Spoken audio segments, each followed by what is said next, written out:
The dieting part of things is not fun or exciting at all. If you're really dieting in a way that you're making changes in your build, either bulking up or cutting down, it's actually a chore. Like, you're putting in physical effort to the point where, I mean, you might be a bit uncomfortable. I know I get to that point when I'm bulking up, at least towards the end of my bulking phases, where it's like, I'm eating a lot of food and I'm not really loving it. Like, it definitely is a chore, but that's the hard part. That's the challenge of it.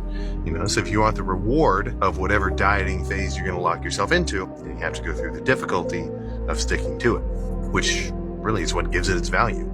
A six-pack and being like a lean 180 wouldn't be very impressive if everybody on the fucking planet had it down pat, right? But the fact that not everybody, and it's not even that not everybody can do it, it's just not everybody really wants to do it, that's what makes it cool.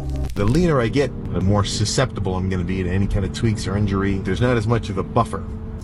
When you're bulked up and you're eating a ton of food, you have a little bit of leeway. Like, you can kind of overdo it sometimes, and since you're full of carbs and strong and well rested, or maybe you pull something, you're eating a lot of food, your recovery, or I guess you could say your recoverability, is very primed. It's very ready to kind of heal you up with any tweaks or, your elbows or your knees or anything else. But when you're in a deficit, you're dieting down, if you start to overdo it, your joints are going to tell you. Your knees are going to start getting a little tender, your elbows are going to start flaring up a little bit, and if you just keep trying to push through that, then lift after lift after lift, you're just going to get more and more uncomfortable. Your knees really going to be hurting you. And then instead of backing off and saying, okay, let's just do some light days for the next few weeks, ease back into some heavy weight once I feel ready for it, now you're at a point where it's like, yeah, I used to squat in high school, but I blew my knee out. Here's my last 1 month of progress proving that I'm on track to doing what I want to do. That part is probably the most important, because if you look back at your last month and it's not really looking exactly like it's reflecting the things you're saying that you're doing, then something's got to change.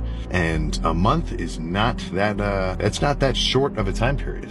Right? I mean, in a month, if you're really bulking up, you should see the scale change. If you're really trying to trim down, you should see the scale change. If you're like directly working at progressive overload, maybe a little more power lifter, power builder-ish, then you should see some minor strength gains depending on whatever you're doing. Like, 1 month is not negligible. So if you look back at this last month, or like where you were a month ago versus right this exact moment, and let's say you're trying to bulk up, but you're still that same 175, I hate to tell you, right? Don't shoot the messenger here, but obviously you're not bulking. And that's not a criticism. It's simply something where you've got to look at that objectively and say, okay, I got to change something up here.